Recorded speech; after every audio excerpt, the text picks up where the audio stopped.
psiquiatra, político y agrónomo. Estas son cualidades y fusión de carreras que definen perfectamente el intelecto de mi invitado de hoy.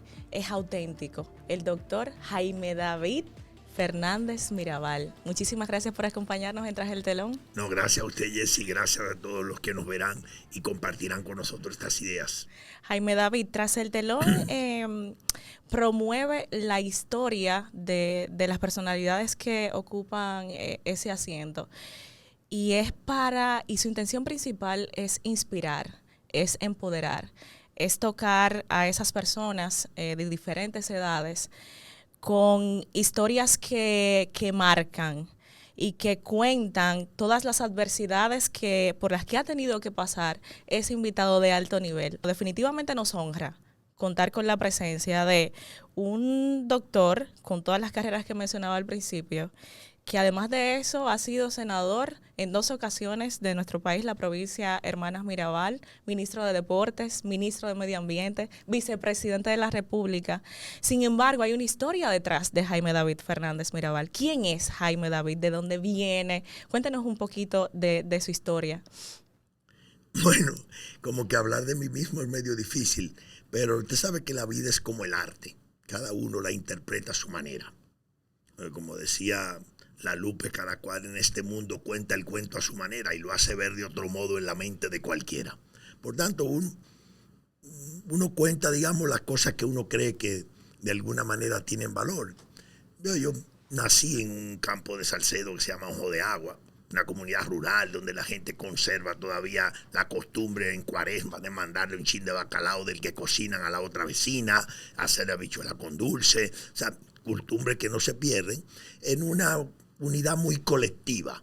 Lógicamente nosotros somos de una familia que cuando nacimos ya éramos parte de una tragedia. O sea, ya cuando yo era pequeño nos fuimos a vivir un tiempo para el Indio de Villarriba, una zona más lejos, después vivíamos en Agua, pero siempre con la sede, la base en Ojo de Agua, que es la casa donde nació mi mamá. Era un ambiente muy sano, muy campesino. Mis hermanos, nosotros somos 3 de mi mamá, lógicamente, y de mi papá, y los otros más grandes me llevan 6 y 8 años, y por tanto ellos estudiaban. Uno vivía en donde mi abuela para ir a Tenares a la escuela, y otro vivía donde mi otra abuela para ir a Salcedo a la escuela, y yo vivía en el campo. Yo en ese momento pensaba casi que era yo el único. Hasta que vino Jacqueline, mi hermana, que es la hija de María Teresa, Minú, Manolo, ya éramos como un grupo en medio de una tragedia. Pero mi abuela se ocupó siempre, y mi mamá, de que nunca nos sintiéramos víctimas, de que nunca nos sintiéramos de que huérfanos. No, siempre le tuvimos el apoyo de ellos. Y creo que ese sentido de la solidaridad, del respeto entre nosotros, los hermanos, el grupo, nos enseñó mucho a vivir lo colectivo mucho más que lo individual. Y creo que de ahí surjo. Y siempre nos gustó mucho trabajar en grupos deportivos, trabajar en construyendo escuelas. Mi abuela no quería que nos metiéramos en política y tenía razón, la pobre. Mi mamá siempre decía, ay, ya hemos dado mucha sangre, que otros den ahora porque no se metan en política. Costoso. Mi papá siempre perseguido porque después de la dictadura solo tuvimos un periodo, entonces ahí vino contra tío Manolo. Por tanto, era un trajinar la vida donde surgimos, pero siempre, como decía mi abuela, lo importante es que el heroísmo no se hereda, decía. O sea, ustedes tienen que construir su propio heroísmo, ser honrado, trabajador y estudiar. O sea, como parámetros que ella tenía. No era fácil mi abuela tampoco, ella no sabía dar mucho consejo, ella usaba correa. ¿Era con correa?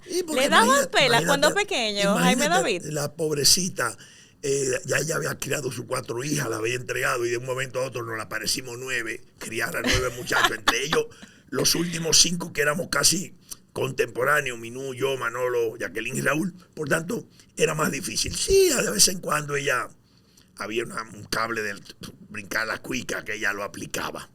Pero de alguna manera fue un ambiente muy familiar, muy solidario, muy campesino. Y esos son los orígenes. De ahí vengo. El compromiso político nació después, ya tuvimos que entender que no solo era hacer deporte y cultura, había que tener un compromiso político. Y mi abuela decía, no me gusta que sean militantes políticos, pero nunca indiferentes. Porque los indiferentes tienen entonces que soportar a los mediocres. Por eso siempre nos dijeron, hay que tener posiciones. Si no, quieren ser políticos, profesionales, que a ella no le hubiera gustado, pero tener posiciones, y eso es importante. Para poner un poquito en contexto a nuestra audiencia internacional, decir que el doctor Jaime David Fernández Mirabal es el hijo de doña Dedé Mirabal, quien fue la cuarta hermana de las hermanas Mirabal, que sabemos que Patria, Minerva y María Teresa fueron víctimas de la dictadura de Rafael Leónidas Trujillo. Y es un testimonio, y me gustaría irme a una parte que usted mencionaba, Jaime David, de que su abuela se ocupó de que ustedes no se sientan víctimas. ¿De qué manera se trabaja a un niño producto y que vivió una experiencia tan frustrante, que fue frustrante a nivel externo para toda la sociedad, y no solamente la sociedad dominicana, a nivel internacional? ¿Cómo trabajar psicológicamente hablando a un niño que perdió a sus 3 tías y que tiene primos ahí que se convierten en sus hermanos? ¿Qué edad tenía también usted en ese entonces? Bueno, yo tenía 4 años. Minú y yo teníamos 4 años, Manolo tenía 3, Jacqueline tenía 2 y Raúl tenía 1, para decir los 5 más pequeños. Los otros, mi hermano Nelson ya tenía 18 casi, estaba en la universidad cuando mataron a Nina Patria. Noris tenía 16 y Jaime, Ricky y Jimmy, que son los 2 de padre y madre, ya estaban adolescentes de 13, 14, grandecitos, ya más grandecitos. Yo creo que el éxito fue nunca vivir lamentándose. Mi abuela nunca se lamentó de qué tragedia, qué pena, nunca la vimos llorar, nunca la vimos reírse mucho tampoco. Mi abuela era muy estoica, siempre en la honradez, el trabajo, los estudios. Lógicamente mi abuela cuando era soltera había visto cómo los americanos quemaron su casa, o porque ella tenía familiares de los que le llamaban gavilleros, que eran los que se sublevaron contra la invasión norteamericana del 16, y esos familiares, porque ellos ayudaron a unos familiares, le aplicaron la política de tierra arrasada, quiere decir, quemaron todo donde vivían, y ella era muy, en eso muy... no hablaba de cosas trágicas, hablaba de flores, de trabajo, del cacao, de las vacas. O sea, para ella el trabajo y la honradez eran como esos símbolos, eran como ese norte. Y que ella decía, ya entregué uno. Entregar lo que decía, estudió y lo casé, se graduó y lo casé. O sea, entregué el otro. O sea, un poco que nos orientó mirando hacia adelante. Creo que tal vez, como dijo Abinader, no miraran para atrás. Bueno, pues más o menos, que no miraran para atrás.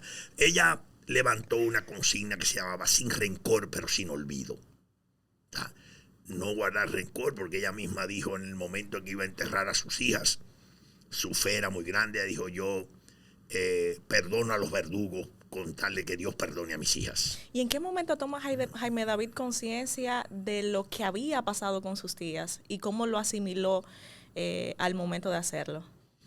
Bueno, en realidad yo fui oyendo la historia, oyéndola a mi mamá contar. Mi mamá era una mujer muy resiliente, contaba todo tan natural que un poco, y la tragedia, pero nosotros, vuelvo y le digo, no, trataron de que no nos educáramos con rencores, con odio, sino mirando en sentido positivo. Y siempre mi abuela volvía y repetía, no se crean ustedes héroes, líderes porque que son hijos de líderes, héroes porque son hijos de heroínas, nada de eso. Construyan su propia historia, con trabajo, con estudio, con responsabilidad, con compromiso. O sea, no lo repetía como en la iglesia te dan la hostia todos los domingos. Emocionalmente hablando, ¿cómo lo asumió usted al momento que tomó conciencia de lo que representó eso para nuestra sociedad, para el mundo? Es un proceso de escuchar y vuelvo y digo repetir. Nosotros teníamos otras aspiraciones, que era la de criar animales, ir a la escuela, trabajar, producir, recoger café para reunir fondos para las vacaciones. O sea, nos educaron como si fuese una terapia laboral, un poco orientándonos hacia trabajar, para que no habláramos de eso. Por lo tanto, no se hablaba mucho del concepto de la tragedia. Lógicamente, nosotros siempre fuimos antigobierno. O sea, era la naturaleza porque todo ese tiempo era Balaguer, que estaba del gobierno. Mi papá pasaba preso a cada rato, lo acusaban de que tenían armas y comprábamos una finca en Nagua y hacíamos los canales de riego. Decían que era que eso eran trincheras para todas esas cosas que pasaban en ese momento. Pero tenemos mucho nosotros que agradecerle a nuestra abuela, a mi mamá, a mi papá, porque siempre nos educaron que lo importante es mirar hacia el futuro, construir, ser ciudadanos comprometidos, responsables, respetuosos de la libertad de pensar de las personas, de la libertad de actuar, no necesariamente que estemos de acuerdo con todo lo que los otros piensan, pero que respetemos el derecho de los otros demás. ¿Qué le diría Jaime David Fernández Mirabal al niño? Que se divierta, que estudie, que comparta. Jaime David viene de una familia que no tiene carencia económica. Sin embargo, sé por ahí que usted a veces hasta se iba descalzo a la escuela. ¿Era propio de esa misma personalidad que vemos ahora en un Jaime David tan auténtico, tan extrovertido, que hace lo que muchos no se atreven? Sí, como que esas cosas, no sé si porque nosotros éramos la familia más acomodada no lo permitían, pero yo recuerdo que hasta quinto curso yo iba como descalzo, en pantalones cortos, a la escuela y un poco, o sea que era cosa como la vida muy natural, es la vida muy natural, es como vivir de esa manera sana. Se habla de un Jaime David llano, auténtico, como decía antes, aventurero. ¿Forma esto parte de la filosofía de vida? ¿Ha formado parte de la filosofía de vida de Jaime David a lo largo de su vida y es ahora donde lo estamos viendo ya de manera más expuesta? ¿O cómo ha sido esto? ¿Es auténtico? Siempre he sido así. Lo que pasa es que ahora graban todo, ahora los paparazzi están en todas partes, las redes sociales están en todas partes, ahora hay que cuidarse cualquier cosa. O sea, mire, cuando yo... éramos novios, la mamá de mis hijos y yo, y entonces ella de una familia de Santiago, aristocrática, y veníamos de Sosúa una vez corriendo, y me dio un dolor de barriga tan grande, y bueno, tuve que pararme en un sitio, entrar en un monte a resolver, y ella decía, ay Dios mío, yo, pero eso es lo que nosotros hacemos en el campo, es lo más natural, o sea, porque hay cosas que son parte de la naturaleza, para decir un chiste así como... Entonces, ser auténtico no es que usted se lo propone, es ser como usted es si no le hace daño a nadie. ¿Usted siente que vivimos en una sociedad con demasiados estereotipos, muy estereotipados? Sí, vivimos en una sociedad bastante ambigua, donde la gente quiere dos policías, uno que ponga el orden y otro que me dé un chance. Quiere dos políticos, uno que sea serio y otro que me regale. ¿Y de dónde le va a regalar? O sea, quiere los códigos de ética, que mi mujer sea honrada y pulcra y la del vecino sea fácil. O sea, esa vida no es posible.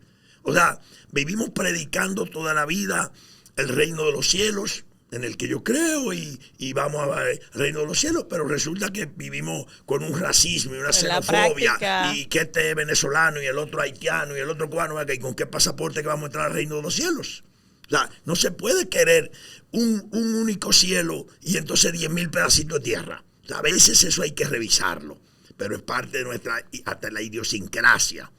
Entonces son cosas como que yo respeto el que piense así, pero no necesariamente que lo comparta.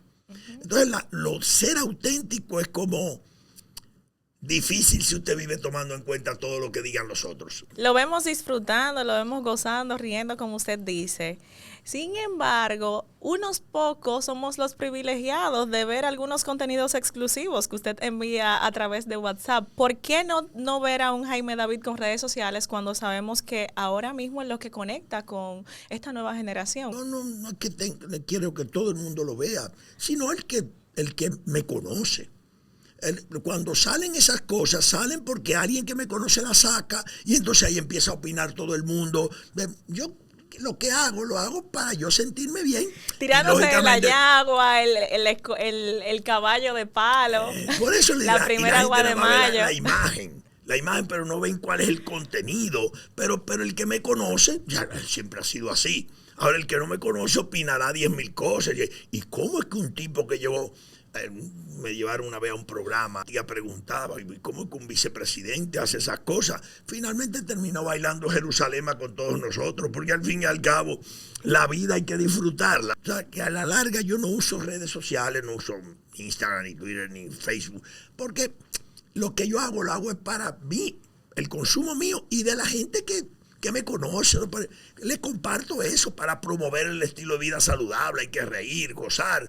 Es solo por eso. Entonces, hay otros que quieren que todo el mundo lo sepa y quieren mucho like y muchas cosas. Lo respeto, me parece bien si le gusta eso y no le hace tampoco daño a nadie. Jaime David, usted pasa gran parte de su tiempo en la provincia de Hermanas Mirabal y otra parte aquí en la ciudad. ¿Cuál es la actividad que usted más disfruta hacer cuando se va allí al campo?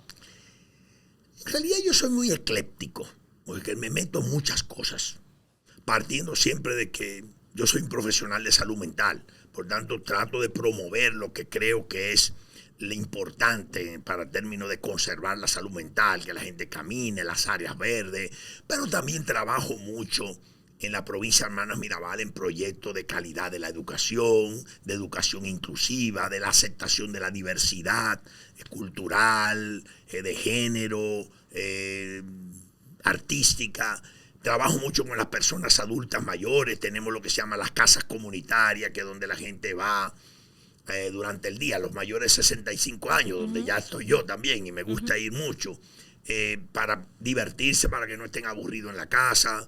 Trabajo mucho en tema, ayudo en la reforma carcelaria, ayudo en las visitas domiciliarias para las personas que tienen las víctimas de violencia de género, el fondo solidario con las víctimas de género. Son cosas, además de que a mí me gusta el campo, el cacao, ayudar, aunque es mi sobrino el que ya le da seguimiento a ese trabajo práctico, pero yo también lo hago, me gusta montar a caballo. Y aquí en la capital tengo los hijos, tengo que venir a darle vueltas, tengo las actividades políticas, que en Salcedo las hago, pero menos. Más bien estoy a nivel nacional. Es por eso que tengo la vida dividida en dos. Fue vicepresidente de la República. Hablábamos de otras posiciones que ha ocupado a lo largo de su trayectoria política. Ministro de Deportes, ministro de Medio Ambiente, senador en 2 ocasiones. Pero de manera particular, asumiendo la vicepresidencia de la República, ¿cuáles fueron los aprendizajes que le dejó este rol? Hay 2 cosas. Todos esos cargos que he ocupado me dicen ex. El ex ministro, ex senador. Y a mí me gusta que me digan ex para que la gente se recuerde que los puestos son pasajeros. Que todo eso pasa, que hay a veces funcionarios que se creen que están por encima del bien y del mal porque tengan ese título. Ese título mañana no estará. El que anda con mucha escolta, mañana no la tendrá. Entonces a mí la gente me pregunta, ¿y cómo es posible que tú vas en el parque, vas solo? Bueno, yo nací solo. Momentáneamente, si necesito la seguridad un día por razones de una situación particular, pues le pido que me acompañen, si no, no. Sobre la vicepresidencia, creo que es un puesto de mucha responsabilidad. Ahora, yo era el único senador del PLD en el Congreso cuando pasé a ser vicepresidente. Y en el Congreso a mí me gusta mucho el papel de congresista. Me sentía muy activo. Pasé a ser vicepresidente, que es un papel más pasivo. Por tanto, es como pasar de ser la estrella de un equipo de AAA a ser banco en un equipo de grandes ligas. Pero lo sentí muy bien. Muchos catalogan la posición del vicepresidente como prácticamente nula. ¿Qué dice Jaime David de eso? No es nula. Es como un seguro de vida. ¿Alguien tiene dudas de lo importante de un seguro de vida? Nadie. Un seguro de vida es lo más importante porque usted le garantiza que su familia no se quedará sola, abandonada si usted falla. Pues así mismo la vicepresidencia de la República es la garantía que debe tener el Estado, la sociedad, de que si Dios no lo quiere fallar a la presidencia, pues hay una persona con la capacidad, hay ese seguro de vida de que el orden institucional permanece. ¿Cuál es su mayor satisfacción de ese rol como vicepresidente de la República durante ese periodo? Bueno, la mayor satisfacción es haber salido de ahí bien, sin haber tenido un roce con el presidente nunca, o sea, cumpliendo mi rol, que la gente nunca se sintió insegura de si faltara el presidente e iba a quedar solo, y que además el presidente me pidió que le diera seguimiento al Plan Nacional Quisqueya Verde, que le diera seguimiento, y yo lógicamente le di seguimiento en su nombre, y logramos en la República Dominicana marcar un antes y un después con Quisqueya Verde, o sea, reforestar montañas, cuencas hidrográficas, y eso es una política de Estado que deberíamos respetar todo. Hablando de medio ambiente, muchos valoran como muy positiva su gestión siendo ministro de Medio Ambiente. De hecho, se habla de que muchas de las áreas protegidas, declaradas áreas protegidas, se dieron durante su gestión. Sin embargo, se sustituye a Jaime David meses antes de terminar el periodo de gobierno. ¿Por qué ocurre esto? ¿Qué pasó en ese momento? Un año antes, porque yo había acordado con el presidente Leonel Fernández que iba a estar solo 3 años en el cargo. ¿Fue decisión de Jaime David? Sí, fue una decisión acordada, porque yo quería dedicarle tiempo ya a la campaña electoral que venía para cuando salió electo el compañero Danilo Medina, y fue 3 años. A mí me gusta ir 3 años porque puedo planificar por 3 años. En el Ministerio de Deporte luego me quedé 4, pero porque el presidente Danilo Medina insistió en que ya acabemos esto completo. Bueno, decidí completar, pero yo creo que en medio ambiente lo que hay que hacer es cumplir la ley. Ahora, la sociedad es débil por cuanto la sociedad no se organiza para pedir que se cumpla la ley. Lo que se hace ahora es, el neoliberalismo ha atomizado el pensamiento social y la gente en las redes protesta, pero organizaciones ambientalistas, ecologistas, en defensa del derecho a la salud, en defensa del derecho a la educación, casi no existen. La sociedad organizada, como no está organizada, nunca tendrá fuerza para hacer que los políticos entendamos lo importante de cumplir esas leyes. ¿Y usted cree que hay voluntad política para hacer que se cumplan? Nunca la habrá si no hay una sociedad organizada que las reclame, porque los políticos normalmente obedecemos al reclamo de la sociedad. Pero si la sociedad no está organizada, es producto de... Bueno, yo siempre digo que ahí tiene que ver mucho la educación. Una sociedad no se va a organizar si no tiene acceso a una educación de calidad que le permita saber cuándo una sociedad está organizada. Mire, que es algo que... y la realidad es que hoy hasta los niños pequeños hablan del cambio climático, de la importancia del cambio climático, pero ¿cuántos clubes ecologistas hay en cada escuela? ¿Cuántos clubes ecologistas en los colegios? ¿Cuántos clubes ecologistas, cuántas organizaciones ambientalistas ecologistas hay en la sociedad? Muy pocas. Entonces, el pensamiento individual está educado, pero la educación que no se organiza no tiene fuerza, está atomizada, es capaz de ser conducida por las redes sociales a las mejores y peores causas, pero no tendrán fuerza. Esa es la realidad. Tiene que haber fuerza de la sociedad. Ahora te dirá, ¿y quién vino primero, la gallina o el huevo? ¿Qué tiene que haber? ¿Políticos que induzcan a la organización que induzcan a los políticos? Tiene que ser de doble vía. Es mutuo. Porque los políticos somos producto de la sociedad. Somos producto de la sociedad. No pueden pedir políticos suizos cuando la sociedad no actúa como Suiza. Sin embargo, los políticos tienen cualidades que no todo el colectivo tiene. Son personas formadas que entienden cuáles son los pasos que se deben dar para lograr una sociedad que cumpla con lo que estamos hablando, una sociedad que cumpla con la ley, que sea que vote también hasta por propuestas, porque lamentablemente, y usted lo sabe, en nuestro país no se vota por propuestas. En nuestro país se vota por candidatos. Mire, es solo el PLD, el único partido estructurado que prepara con técnicos una organización. Solo el PLD. En los otros partidos, que no voy a discutir si son buenos o malos, usted tiene que tener apellido sonoro o dinero para llegar. Menciona de que el PLD es el único partido que estructura propuestas. ¿El partido de su amigo Leonel Fernández no las elabora? Bueno, no lo sé, pero recuérdese que eso es una agrupación política que gira en torno a una persona que se está ahora tratando de fortalecer. Y ojalá lo logre, porque mientras más partidos políticos estructurados tenga una sociedad, más garantía de estabilidad democrática tenemos, porque tenemos interlocutores. Ahora, el PLD es un partido de líderes que tiene estructura en cada rincón del país. No pasa así ni con la Fuerza del Pueblo ni con el PRM. El PRM está en el gobierno y está en cada rincón, pero hay muchísimas comunidades donde no hay un comité de base del PRD, ni hay del PRM, ni hay una estructura, como lo hubo en el PRD en una ocasión o como lo hay en el PLD actualmente. Eso es lo que quiero decir. No quiere decir que nosotros somos más buenos y ellos son más malos, aunque nosotros quitamos los apagones y ellos lo volvieron. O sea, aunque nosotros ¿Quiénes lo volvieron, los apagones? Lo del PRM. Ahora, o si hay alguien que no se le vaya la luz por su casa, yo lo felicito. ¿Usted es de los que vendió su inversor? No, yo no tengo la fortuna de que hay una planta que prende, pero la oigo cuando prende y se apaga automáticamente. Jaime David, usted me mencionaba hace un momento a Danilo Medina y hablábamos de el expresidente Leonel Fernández, que ambos son muy amigos de usted. ¿Ha intentado el doctor Jaime David mediar entre la rivalidad entre estos dos altos perfiles políticos? No, es que eso no es un problema de rivalidad personal, es un problema de planteamientos políticos. No pertenezco al Partido de la Liberación Dominicana, que es la plataforma política garante de que cuando elijamos un presidente de la República, que ya hemos electo dos jóvenes con formación política, pero ninguno de los dos con apellido sonoro y con dinero. Y los dos lo hicieron muy bien. Ahora hemos electo a Abel Martínez, joven, nuevo, innovador, con ideas frescas, que entiende las expectativas de la juventud, y es solo esa maquinaria del PLD la que puede sostener un gobierno cuando toma decisiones. Muchas decisiones que al principio no se entienden.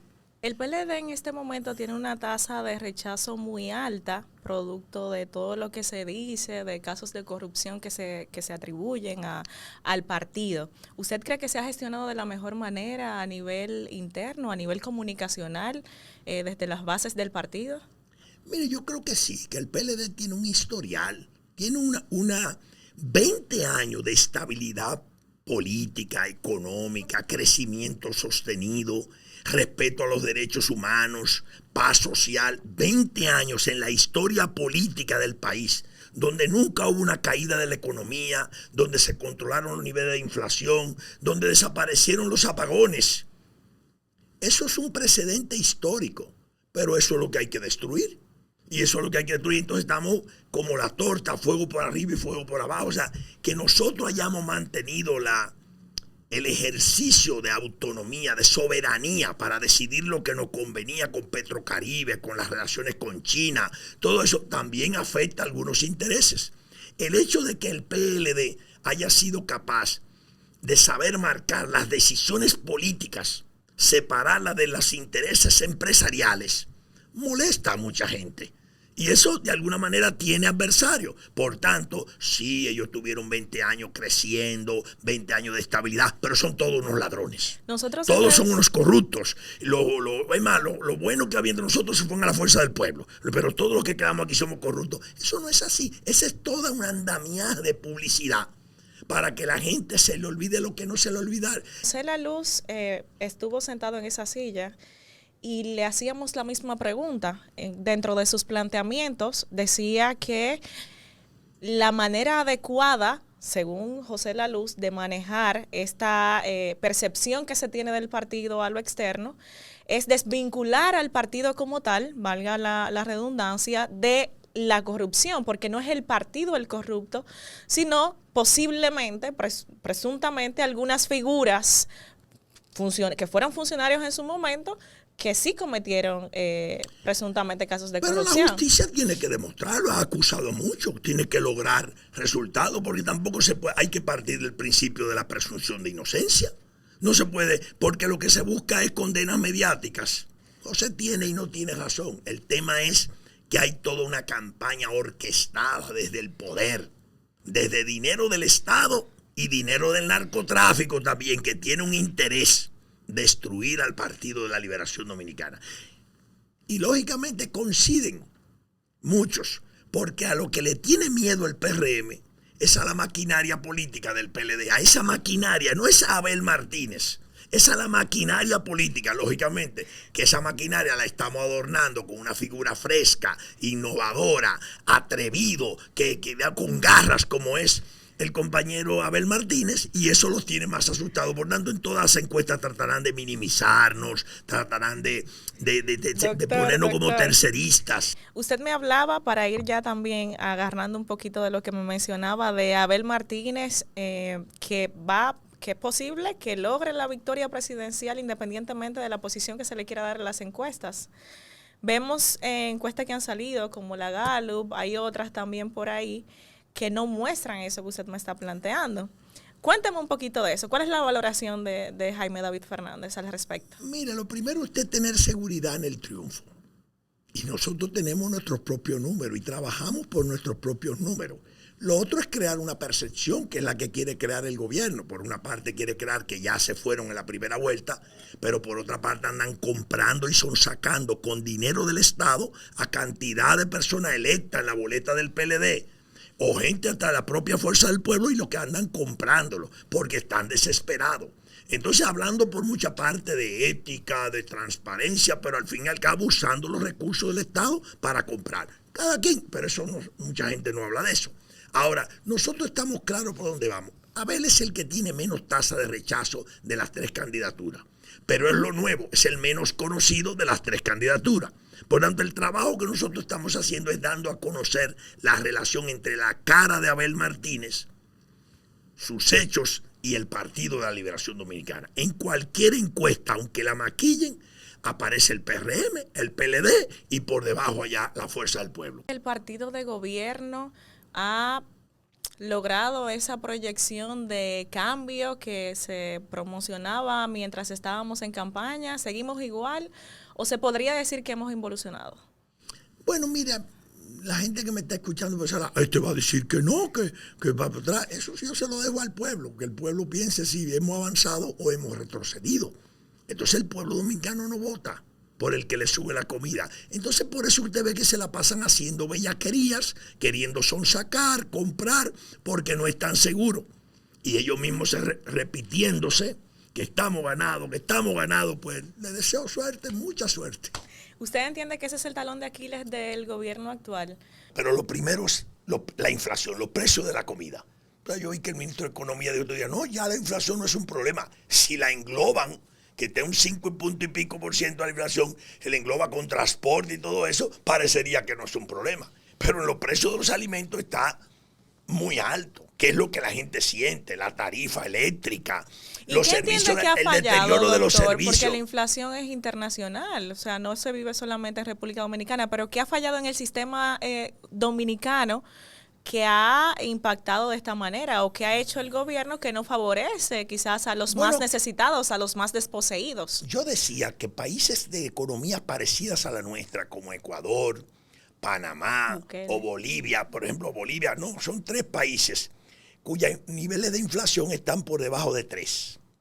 Entonces dice, con las mismas amenazas de la guerra de Ucrania, el transporte, los commodities, todo eso. Entonces decía, bueno, pues tal vez habrá que tomar un avión y ir a averiguar con esos funcionarios qué han hecho ellos, que han logrado eso. Aquí tiene un aspecto que ver, la incoordinación entre los funcionarios. Por lo que le decía, aquí hay una cultura archipielágica, cada uno es como un archipiélago. ¿Habrá alianza entre el PLD y la Fuerza del Pueblo? Siempre es posible, siempre se está en conversación, es posible. Pero ahora cada uno debe fortalecerse. Porque si tú lo que estás pensando es cómo vamos a aliarnos y no pensando en cómo vamos a prepararnos para ganar el juego, entonces nosotros estaríamos partiendo ya de que somos más débiles. ¿Y está preparado el PLD para ganar el juego? El PLD estamos trabajando para dar cuadrangular. Primero porque tenemos el candidato con menor tasa de rechazo y segundo tenemos una maquinaria preparada. Ahora hay una primera etapa que son las elecciones municipales y estamos preparados. Por eso usted vio que ayer el PRM y el PLD en todo el país, en todos los locales, estuvieron inscribiendo. La Fuerza del Pueblo parece que lo inscribió en la secreta, por online, no sé cómo, pero bueno, métodos diferentes. Esa muestra de fuerza que dieron los 2 partidos mayoritarios es una muestra clara de dónde va a estar la competencia. Si vamos a una segunda vuelta, ¿habría alianza? Bueno, tiene que haberla si se quiere beneficiar al país. Esa es la realidad. A nivel interno, ¿cómo se encuentra el Partido de la Liberación Dominicana en este momento? ¿Qué hablaba usted de que se están haciendo los esfuerzos para fortalecer al candidato que tiene muy poca tasa de rechazo? Pero a nivel interno, ¿cómo están trabajando ustedes para continuar fortaleciendo ese perfil político? Bueno, nosotros tenemos un equipo de trabajo que nos reunimos todas las semanas con el candidato, el presidente Danilo Medina, el compañero secretario general Charlie Mariotti, la compañera Margarita Cedeño, Francisco Domínguez y yo, que somos los que estamos trabajando dando al día, pero también hay la comisión de estrategia, que se reúne y donde están muchísimos otros compañeros que son los que trazan la estrategia. Nosotros somos los asesores ejecutivos, digamos, un poco. Y al mismo tiempo hay también comisiones en todo el país. La comisión electoral que manejó el proceso interno, donde se inscribieron unos 4.030 y pico, 4.080 y pico de personas que están ahí, que van a competir.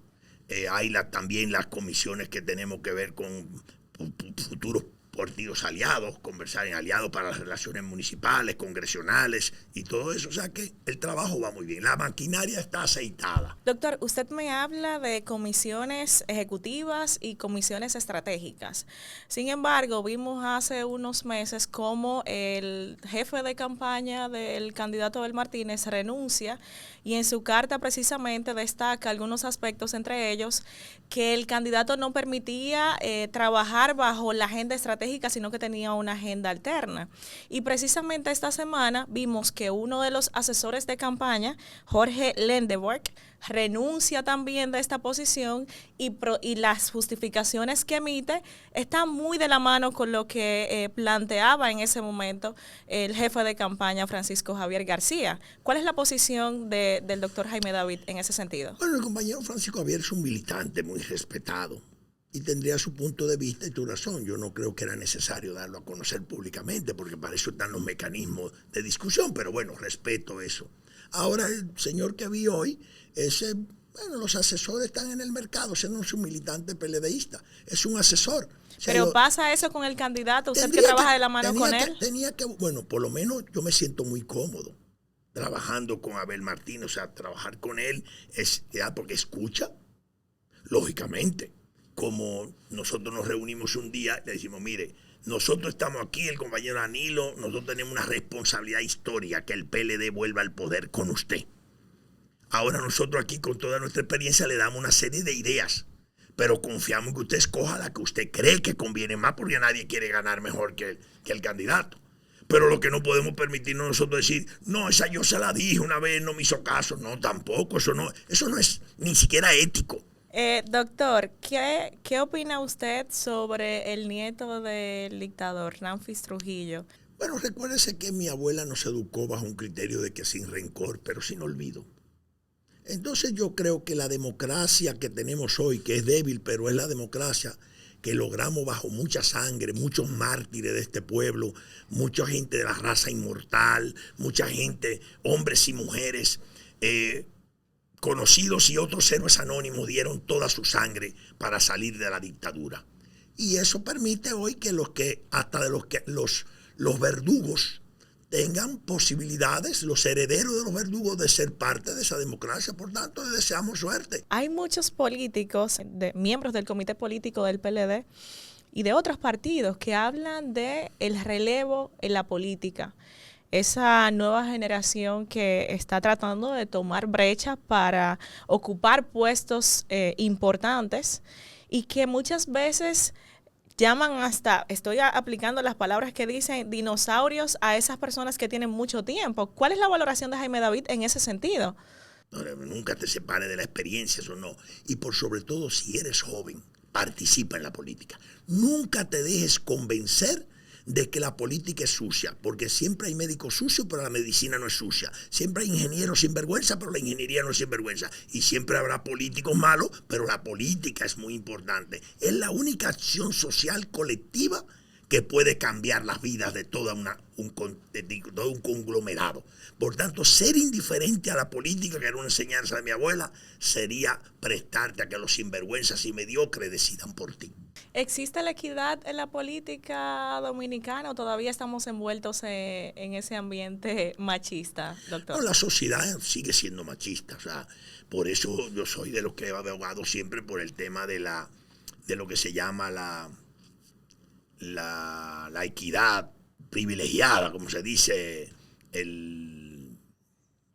Debe haber una equidad que permita, como inducida, que haya más participación de las mujeres. Es más, yo creo que el día que tengamos gobiernos donde haya iguales hombres y mujeres, tendríamos un avance de la sociedad. un avance de la sociedad, y no es porque se lo queremos regalar a las mujeres, no, es porque ellas se lo han ganado. Pero vuelvo y le digo, muchas mujeres le tienen miedo a hacer política porque ven que se necesita mucho dinero. Pero se necesita mucho dinero en esos partidos donde usted tiene que llegar joseando. Pero un partido como el PLD, que si bien ha tenido un momento de esa debilidad también, lo importante es que nosotros tratamos de recuperar el poder de las ideas. En ese sentido, todavía no se ha rumorado quién sería la compañera o el compañero de boleta de Abel Martínez. ¿Podría ser una mujer, doctor? Podría ser, y creo que sería muy, muy conveniente, pero hablar de eso ahora, le digo, ahora es una etapa más de consolidar la figura de nuestro candidato a la presidencia. Ahora ya veremos quién acompañará, pero lo importante es que tenga, la persona que le acompañe, tenga, le dé la garantía al pueblo de que cuando Abel Martínez sea presidente, tendrá al lado una persona que es una garantía, un seguro de vida para la estabilidad. Doctor, usted no se puede ir de aquí sin decirme lo siguiente. ¿Quiénes fueron los responsables de crear esa vorágine que se dio en el PLD y quiénes mediaron para que se apacigüen las aguas? ¿A qué usted se refiere cuando... A la división. Bueno, el tema es, las luchas de poder son así. Y cuando lo particular se pone por encima de lo general, pasan esas cosas. ¿Usted cree que las manifestaciones en la Plaza de la Bandera se les podría atribuir el nombre que le da mucha gente, una feria de empleo? No, eso fue un momento, eso estaba preparado para sacar al PLD como fuera. Y ahí había gente convencida, porque per se, de que había que salir el PLD, y otros convencidos, que los convencieron. O sea, ahí había de todo. Pasemos a un tema más relajado para ir cerrando. ¿Cómo trata el amor a Jaime David Fernández?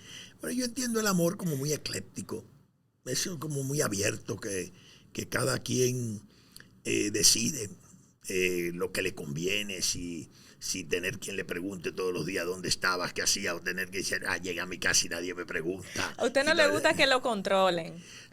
No, es como, son formas, es como para tú vivir tu estado, o sea, eso cada uno, el amor es diferente y las pasiones también pueden ser controladas.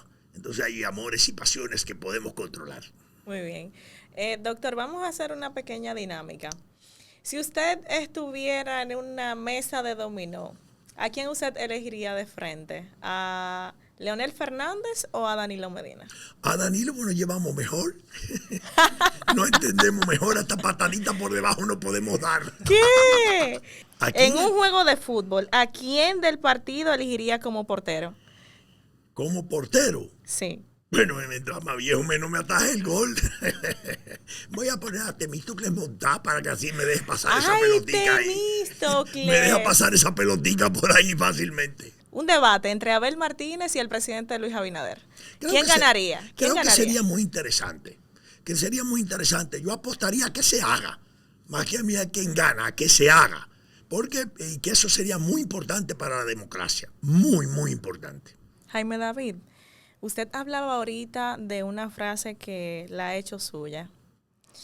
¿Cuáles son los tips para morir joven lo más tarde posible? Dígamelo, por favor, porque lo necesitamos. Los jóvenes lo necesitamos, eso. Bueno, lo primero es vivir de acuerdo a su criterio, sin que le haga daño a nadie, vivir su felicidad, hacer ejercicio, tratar de nunca saltar el desayuno, comer suave y cenar poco, porque eso es un estilo de vida saludable diferente que te permite una mejor digestión, dormir mejor.